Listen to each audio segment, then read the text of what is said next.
SoundCloudMarket.com.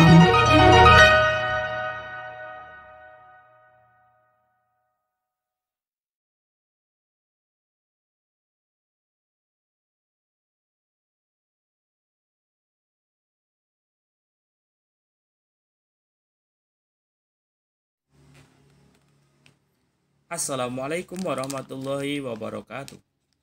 Ya, kembali lagi dengan channel Faza NR. Oke, bagi kalian yang baru pertama kali menemukan channel ini, silakan bisa klik tombol loncengnya dan subscribe-nya, jangan lupa supaya mendukung channel ini supaya tetap bisa berkembang. Oke.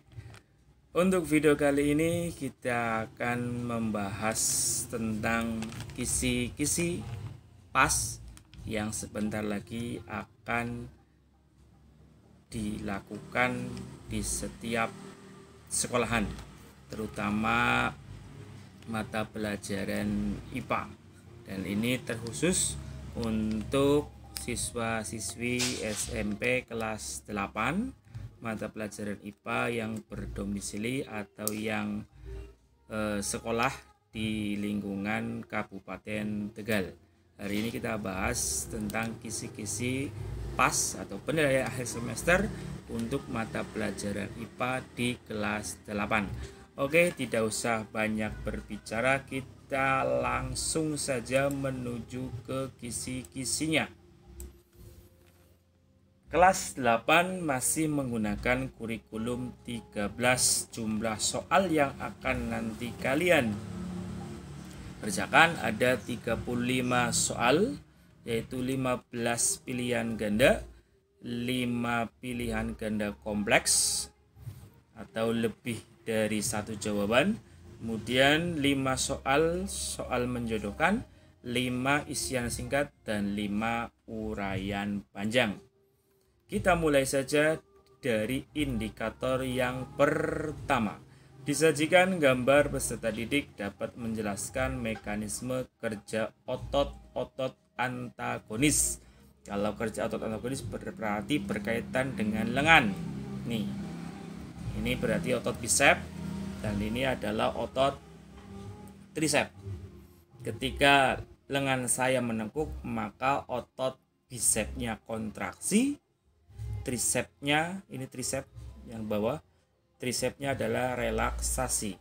Tapi ketika lengan saya diluruskan, maka bicepnya kebalikan, yaitu relaksasi, kemudian otot tricepnya kontraksi. Saya ulangi lagi, kalau menekuk, bicep kontraksi, tricep relaksasi.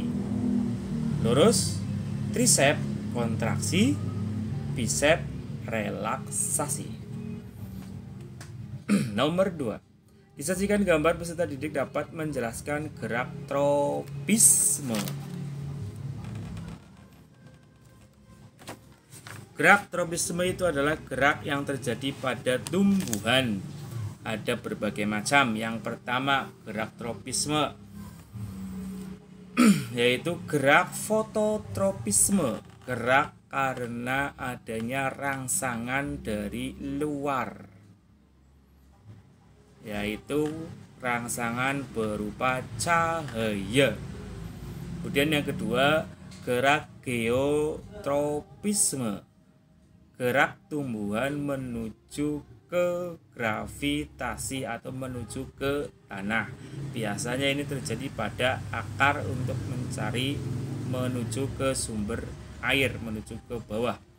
Kemudian yang ketiga adalah hidrotropisme, gerakan karena adanya rangsangan berupa cairan atau air. Dan yang keempat, tigmotropisme, gerak karena adanya sentuhan.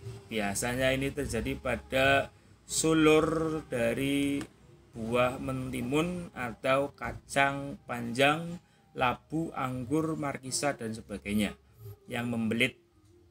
Kemudian yang kelima adalah kemotropisme, gerak pada tumbuhan karena adanya rangsangan berupa zat kimia. Nanti kalian cari mana saja yang termasuk gerakan tropisme. Kita beralih ke kisi-kisi yang ketiga.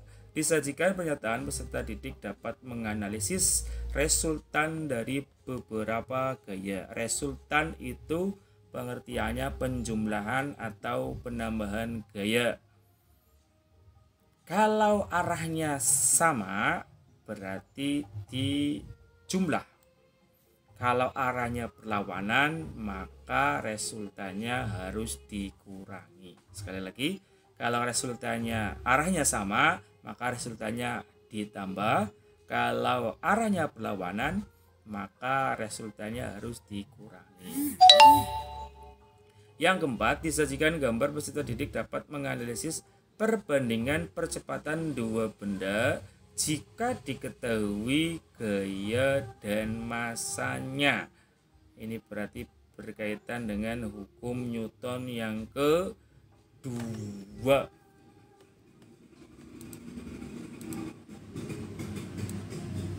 Misalkan ada dua buah balok, kemudian dua balok itu diketahui masanya, kemudian diketahui juga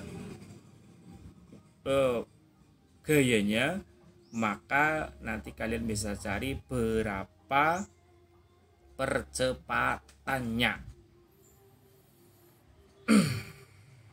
Oke, lanjut. Nomor 5.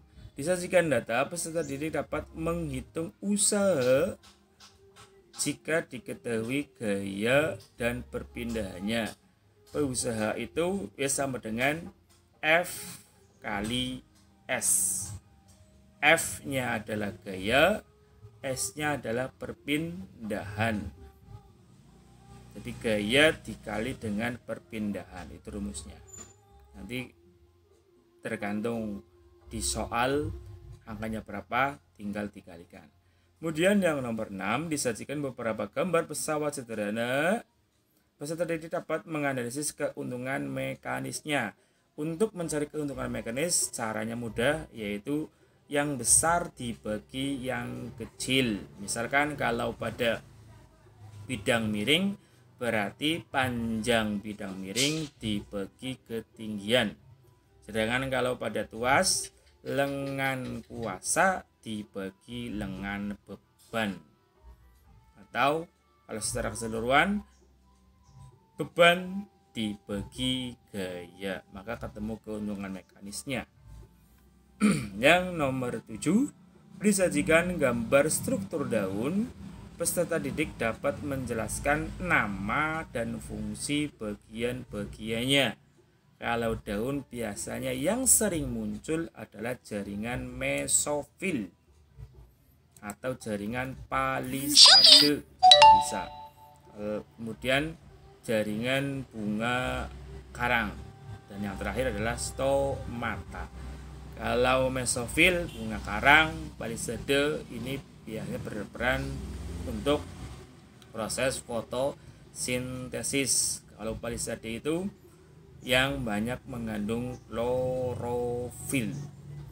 Sedangkan kalau stomata itu biasanya digunakan untuk respirasi, bisa, transpirasi juga bisa. Kemudian selanjutnya nomor 8. Disajikan gambar struktur batang dikotil. Peserta didik dapat menjelaskan nama dan fungsi bagian-bagiannya. Nah, kalau melihat dari kisi-kisinya, maka nanti akan muncul berupa gambar batang dikotil. Dan biasanya untuk mengamati gambar batang dikotil itu sangat mudah. Kalau bagian yang paling luar, meristem. Kemudian kalau berkaitan dengan batang itu tidak jauh dari jaringan pengangkut, yaitu xilem dan phloem. Kalau xilem itu biasanya letaknya itu menuju ke tengah, di tengah-tengah. Kalau phloem itu biasanya agak di pinggir. Dan yang ketiga biasanya berkaitan dengan kambium. Kambium ada kaitannya juga dengan lingkaran tahun. Kalau floem fungsinya untuk mengedarkan hasil fotosintesis dari daun menuju ke seluruh tubuh tumbuhan. Lanjut yang nomor 9. Disajikan gambar organ pencernaan manusia. Peserta didik dapat mengidentifikasi enzim pencernaan yang dihasilkan pada gambar yang ditunjuk. Kalau berkaitan dengan enzim, ada 3 organ yang menghasilkan. Yang pertama adalah mulut. Mulut akan menghasilkan enzim petialin. Saya ulangi, mulut menghasilkan enzim petialin. Yang kedua adalah organ lambung. Lambung nanti namanya getah lambung, nanti akan muncul di situ enzim perih. Perih itu singkatan pepsin, renin, H-nya HCl. Pepsin, renin, HCl. Dia nanti masuk ke dalam usus halus, ada 3 macam: ALT, amilase, lipase, dan tripsin. Nah, itu enzim-enzim yang ada pada organ-organ pencernaan. Nanti tinggal kalian hafalkan kira-kira mana yang mulut, mana yang lambung, mana yang usus halus. Nomor 10. Peserta didik dapat menentukan organ pencernaan yang bekerja secara kimiawi dan mekanik. Proses pencernaan ada 2 macam, kimiawi dan mekanik. Kalau kimia itu dengan bantuan enzim, kalau mekanik itu proses mengunyah, membolak-balik, meremas-remas, menyobek, mendorong, itu namanya proses mekanik. Kalau organ yang dua-duanya melakukan hal itu, yang pertama ada di mulut dan yang kedua ada di lambung. Sekali lagi, kalau organ-organ yang melakukan pencernaan secara kimiawi dan mekanik, yang pertama ada di mulut dan yang kedua ada di lambung. Kalau di mulut oleh gigi dan lidah mekaniknya, sedangkan kalau kimiawinya oleh enzim petialin.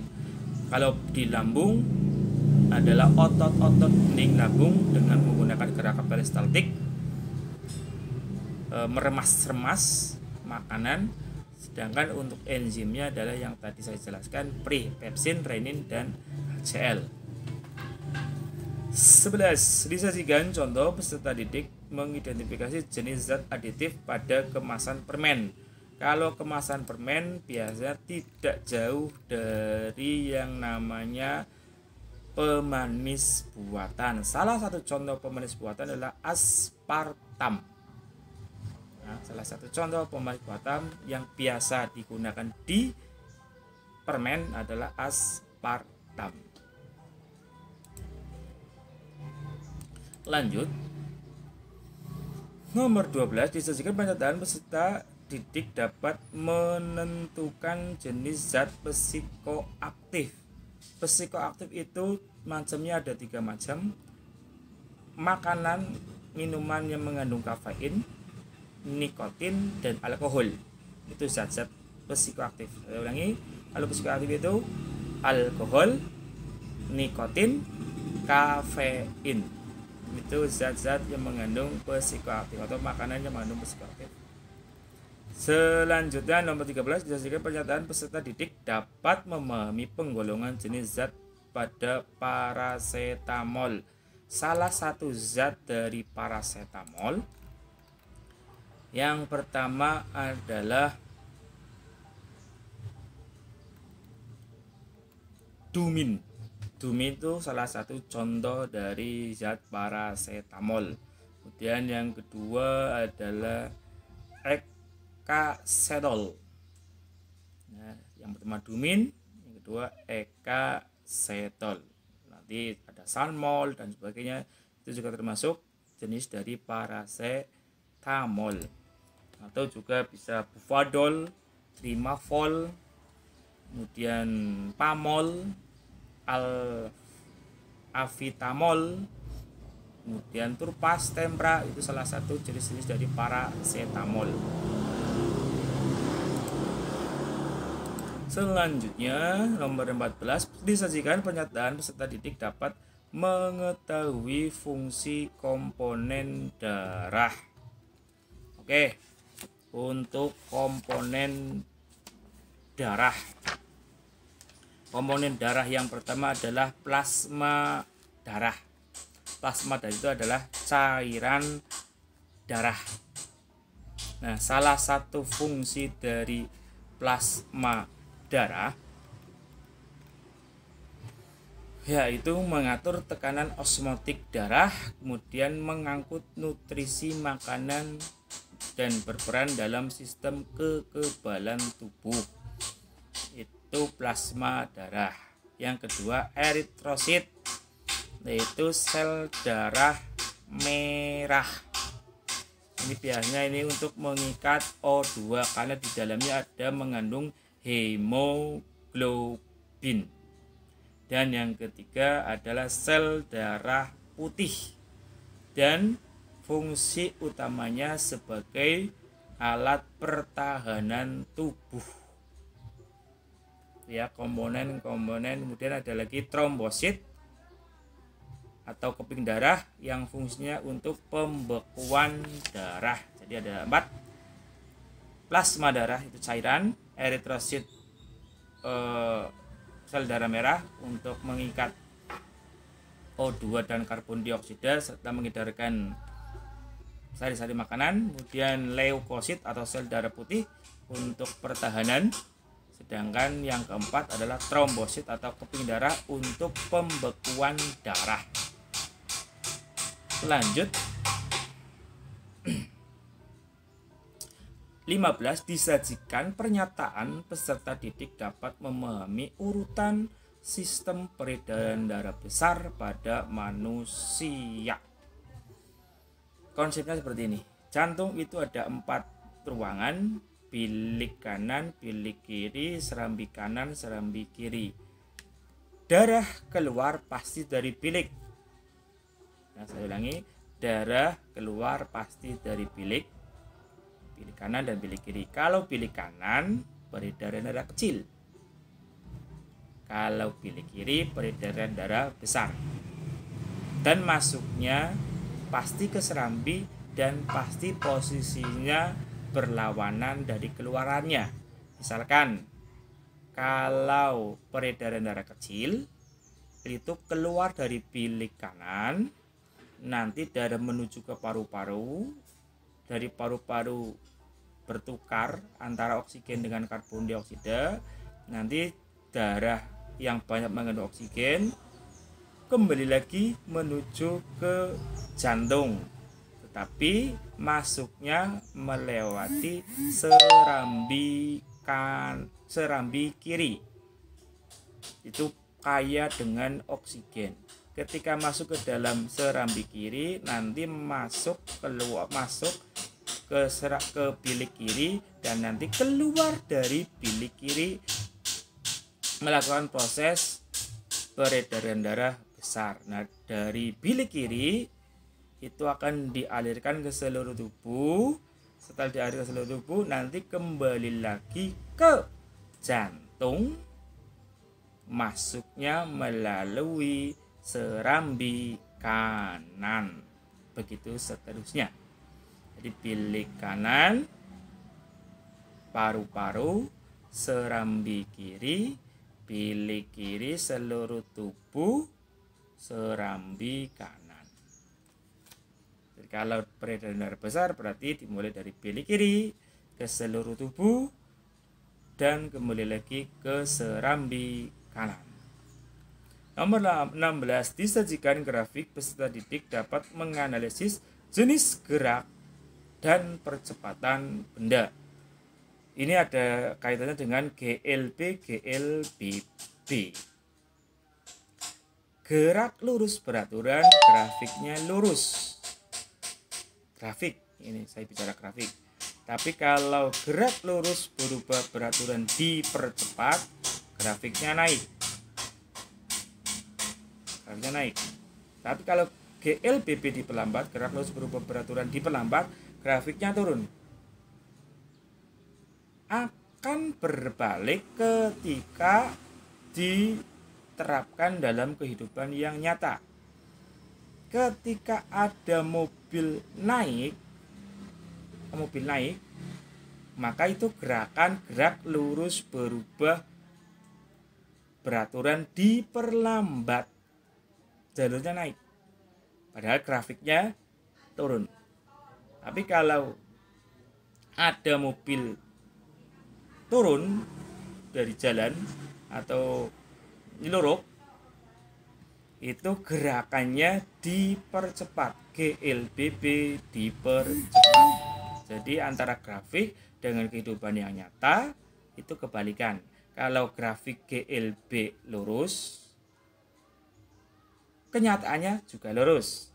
Tapi kalau grafik GLBB dipercepat, grafiknya naik, tapi dalam kehidupan yang nyata turun, lintasannya menurun. Tapi kalau GLBB diperlambat, grafiknya turun, ya. Tetapi ketika dalam kehidupan yang nyata, mobilnya, katakanlah mobilnya lintasannya naik ke atas. Tuh. Lanjut untuk nomor 17. Disajikan gambar percobaan SATS. Peserta didik dapat menganalisis tahapan yang terjadi.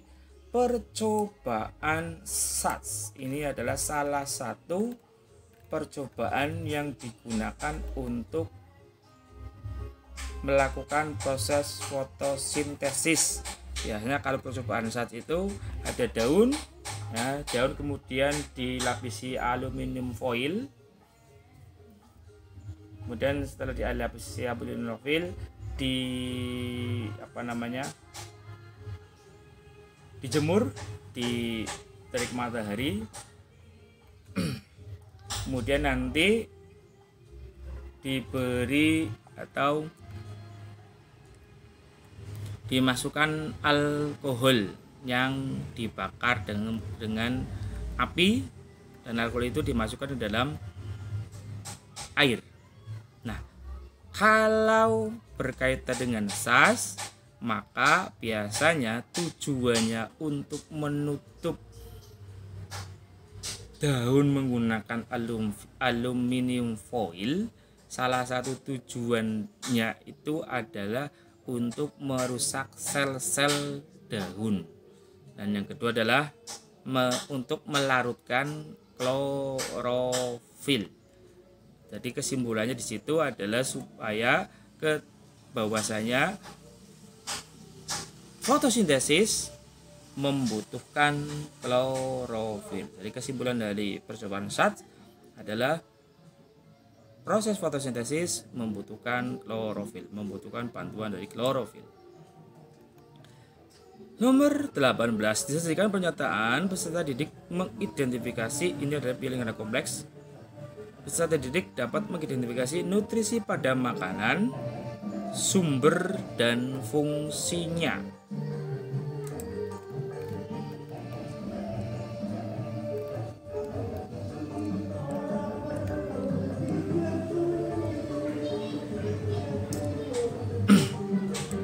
Nutrisi itu ada 3 macam: protein, karbohidrat, dan lemak. Nanti vitamin dan mineral juga ada tambahannya.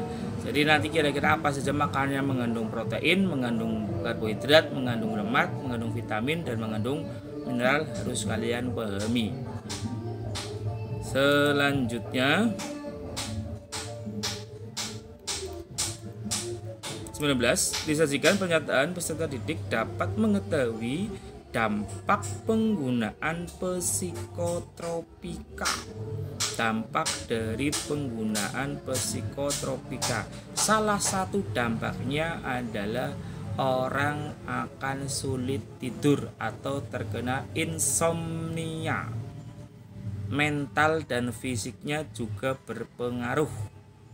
Kemudian nafsu makan juga berkurang, bahkan tidak mau makan, jadi nafsu makannya hilang.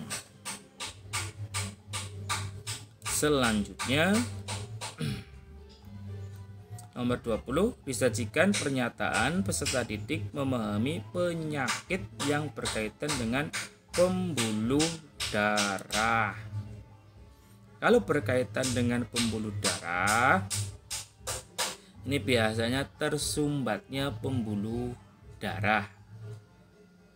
Salah satu tersumbatnya pembuluh darah itu bisa mengakibatkan stroke ringan ataupun stroke berat. Atau misalkan pembuluh darah balik, salah satunya adalah pembuluh venanya bengkak, maka yang terjadi adalah ambeien. Sekali lagi, kalau pembuluh darah venanya bengkak biasanya terjadi ambeien kalau terjadi di anus, tapi kalau terjadi di bagian hidung maka akan terjadi mimisan. Itu yang berkaitan dengan pembuluh darah. Selanjutnya nomor 21, menjodohkan. Disajikan pernyataan peserta didik dapat mengidentifikasi gerak nasti.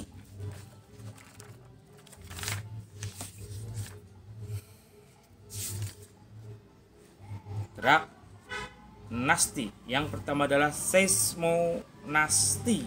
Seismonasti itu adalah gerakan karena sentuhan. Biasanya contohnya pada gerak putri malu. Kemudian niktinasti. Ini biasanya pada gerak tumbuhan lamtoro karena pengaruh gelap.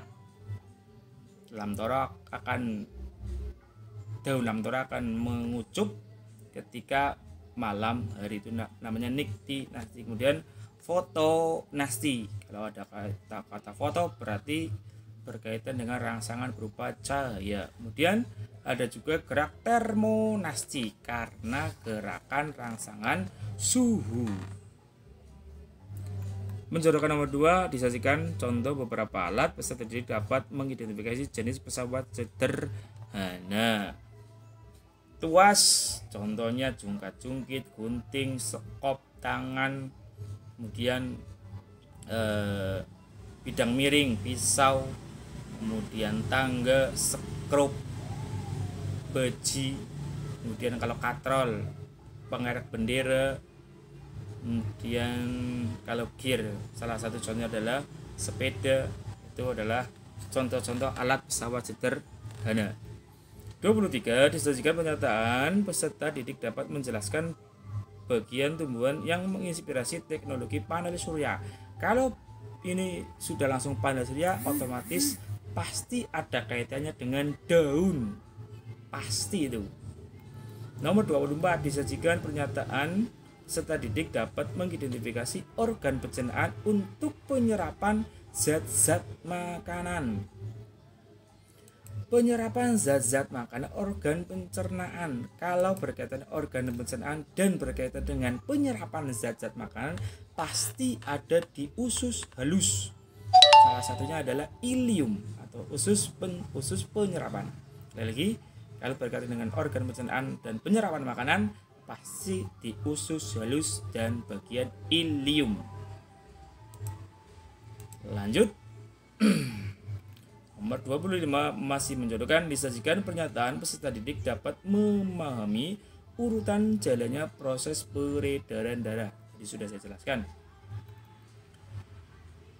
Nomor 26, isian singkat, disajikan contoh peserta didik dapat mengidentifikasi jenis-jenis sendi. Ini putar, ya. Kemudian ini peluru, ini engsel, ini adalah pelana. Jadi nanti kalian hafalkan jenis-jenis dari sendi. Nomor 27, disajikan pernyataan peserta didik dapat mengidentifikasi jenis pesawat sederhana. Sebagai contoh,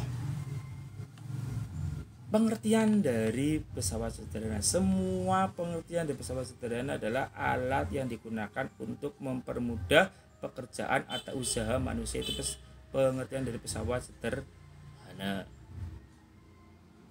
Lanjut, kemudian yang nomor 28 disajikan pernyataan peserta didik dapat menjelaskan fungsi dari rambut akar. Rambut akar fungsinya untuk menyerap mineral dan air atau memperluas bidang penyerapan air dan mineral dari dalam tanah.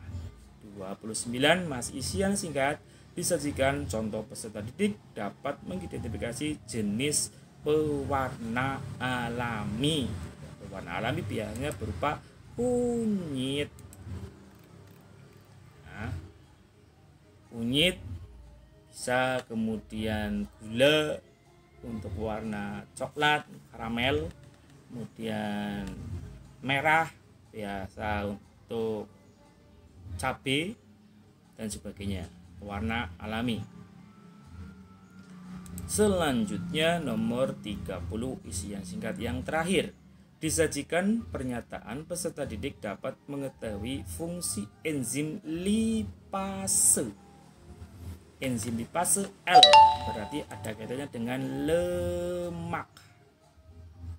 Ada kaitannya dengan lemak. Kalau lemak biasanya enzim ini mencerna lemak menjadi asam lemak dan gliserol. Sekali lagi, kalau lipase biasanya mencerna lemak menjadi asam lemak dan gliserol. Dan 5 pertanyaan terakhir adalah uraian panjang. Yang pertama 31 disajikan data kecepatan dan jarak tempuh. Peserta didik dapat menghitung waktu pada gerak GLB. Rumusnya gampang, V sama dengan S dibagi T. V-nya adalah kecepatan atau kelajuan, S-nya jarak, T-nya waktu. Jarak dibagi waktu. 32 disajikan narasi benda akan diangkat menggunakan tuas. Peserta didik dapat menghitung berat beban. Kata kuncinya adalah pada keuntungan mekanis yang besar dibagi yang kecil, lengan kuasa dibagi lengan beban, atau berat dibagi kuasa, nanti bisa dikali silang. Nomor 33 disajikan pernyataan peserta didik dapat menjelaskan proses pencernaan mekanik dan kimiawi yang terjadi pada lambung. Jadi kalau nggak salah sudah jelaskan, kalau pada lambung yang kimiawinya diperankan oleh enzim namanya pepsin, renin, dan satu lagi adalah HCl. Sedangkan kalau secara mekaniknya oleh dinding-dinding lambung dalam proses meremas-remas makanan. 34 disajikan contoh komposisi makanan. Peserta didik dapat menyebutkan 5 jenis zat aditif yang ditambahkan pada makanan. 5 jenis zat aditif, contoh 1, pewarna. Nah, macamnya pewarna apa saja bisa kalian lihat nanti dipelajari di buku. Perasa, nanti juga kalian belajar di buku. Kemudian pengemulsi, pengawet, satunya lagi adalah penguat rasa. Ada pewarna, pengawet, penyedap, pengemulsi, penguat rasa.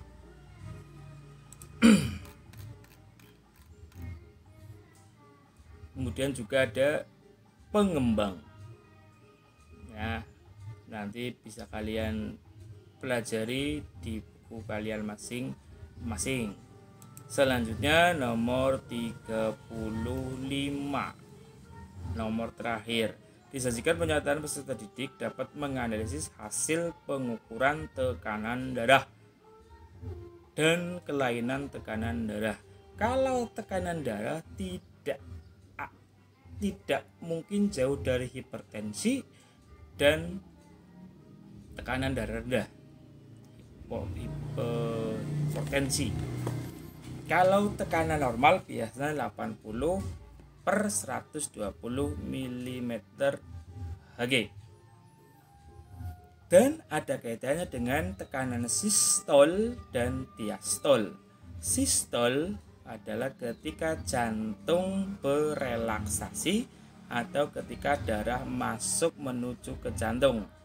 Sedangkan kalau diastol adalah tekanan darah ketika dinding jantung, otot jantung berkontraksi atau darah keluar dari jantung. Sistol relaksasi, darah masuk.